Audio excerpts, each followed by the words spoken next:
Bismillahirrahmanirrahim. Assalamualaikum warahmatullahi wabarakatuh. Alhamdulillahirabbil alamin. Allahumma shalli ala sayyidina Muhammad wa ala ali sayyidina Muhammad. Sahabat-sahabat sekalian, dalam video saya kali ini saya akan melanjutkan pembahasan tentang bahayanya orang-orang yang berpaham Wahabi apabila dibiarkan terus berkembang di negara kita. Adapun bahayanya itu, diantaranya yang pertama, kita dididik untuk menjauhkan diri dari golongan Ahlus Sunnah wal Jamaah. Kemudian yang kedua, kita dididik untuk tidak menghormati orang lain yang tidak sepaham dengan mereka. Yang ketiga, kita dididik untuk terbiasa melihat aib dan keburukan orang lain. Yang keempat, kita dididik untuk tidak menghormati dan memuliakan para habaib. Yang kelima, kita dididik untuk menjauhkan diri dari para ulama tasawuf dan ma'rifatullah. Sahabat-sahabat sekalian, baiklah kita akan bahas satu persatu apa maksudnya dari bahaya-bahayanya itu. Bahaya yang pertama adalah kita dididik untuk menjauhkan diri dari golongan Ahlus Sunnah wal Jamaah. Menjauhkan diri bukan berarti menjauhkan diri dari ulamanya, ustadz-ustadznya, tapi menjauhkan diri juga dari buku-buku mereka. Salah satu contoh buku itu adalah buku yang berjudul Kunci Ibadah, di mana buku ini sangat banyak dan mudah kita dapatkan di toko-toko buku dan di pasar-pasar. Mereka sangat meremehkan buku ini dan melarang pengikutnya untuk membacanya.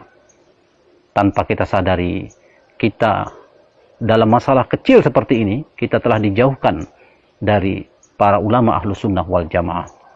Jika kita dan anak-anak keturunan kita sudah masuk dalam paham mereka, maka pasti kita akan jauh ketinggalan dalam ilmu agama.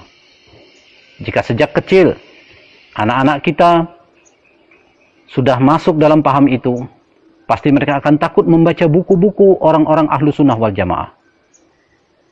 Seperti buku-buku yang berisikan doa-doa. Saking takutnya mereka terhadap sesuatu yang bid'ah, sampai-sampai banyak di antara mereka yang tidak hafal doa selamat. Kenapa? Karena mereka anggap bentuk dan susunan doa selamat yang kita baca selama ini pun mereka anggap bid'ah. Kalau Anda tidak percaya dengan apa yang saya sampaikan, silakan Anda coba pengikutnya itu satu persatu. Silakan dites. Pasti banyak di antara mereka yang tidak hafal doa selamat. Kecuali jika mereka pernah menjadi pengikut Ahlus Sunnah wal Jamaah. Itulah bahaya yang pertama. Kemudian bahaya yang kedua, kita dididik untuk tidak menghormati orang lain yang tidak sepaham dengan mereka, meskipun itu orang tua kandung sendiri. Jadi jangan heran jika ada anak kita yang masih kecil, yang masih SD, sudah berani memprotes orang tua, berani memprotes para ulama Ahlus Sunnah wal Jamaah. Tanpa kita sadari sebenarnya mereka telah merusak otak anak-anak kita. Karena belum waktunya mereka diajak untuk memikirkan masalah khilafiyah ini bid'ah dan itu bid'ah.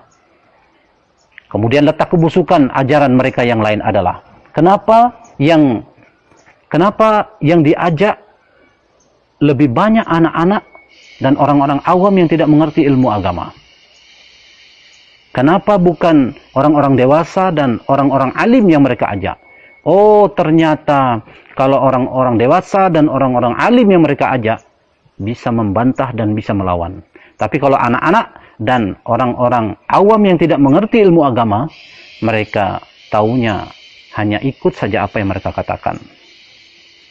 Maka mulai dari sekarang, setiap anak-anak kita pulang sekolah, baik yang masih SD, SMP, SMA atau perguruan tinggi, perhatikan gerak-gerik mereka ketika di rumah.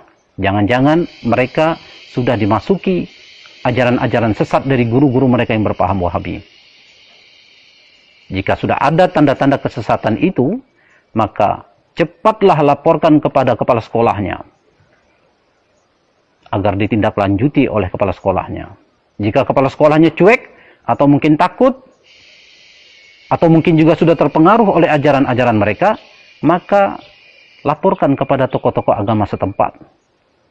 Tapi jika tokoh-tokoh agama setempat juga cuek, atau mungkin takut, atau mungkin juga sudah terpengaruh oleh ajaran-ajaran mereka, maka coba Anda laporkan kepada mantan Wahabi.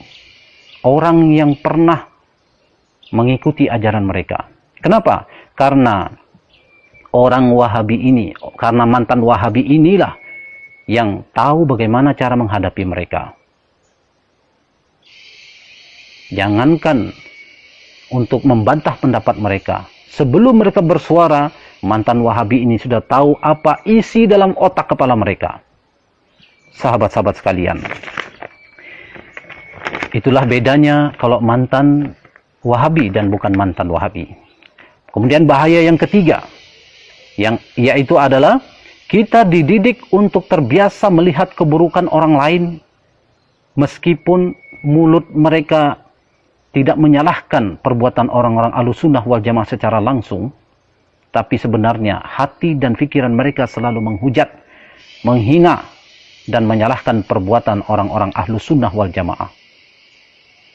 Jadi dalam diam hati dan pikiran mereka telah dididik untuk sibuk melihat aib dan keburukan orang lain, tapi lupa melihat aib dan keburukan diri mereka sendiri. Setiap gerak-gerik mereka dalam kehidupan ini selalu dihinggapi perasaan takut berbuat sesuatu, karena menurut mereka di zaman ini sudah terlalu banyak perbuatan-perbuatan bid'ah. Sahabat-sahabat sekalian, kemudian bahaya yang keempat adalah kita dididik untuk tidak menghormati dan memuliakan para habaib zuriat Rasulullah SAW. Meskipun mulut mereka mengatakan cinta kepada Nabi, tapi coba perhatikan perilaku mereka saat bertemu dengan para habaib. Perhatikan tatapan mata mereka, perhatikan raut wajah mereka yang penuh dengan kebencian dan kesombongan terhadap para habaib. Mengapa mereka membenci para habaib?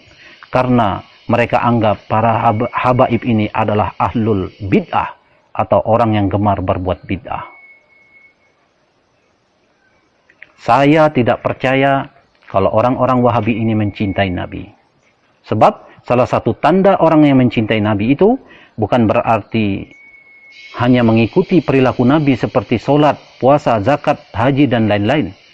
Tapi mencintai Nabi juga ditandai dengan menghormati dan memuliakan para habaib zuriat Rasulullah SAW. Jika kita mencintai seseorang, meskipun orang itu telah tiada, jangankan fotonya, sandalnya pun akan kita simpan. Dan ini terbukti sampai saat ini, sandalnya Nabi itu masih tersimpan rapi.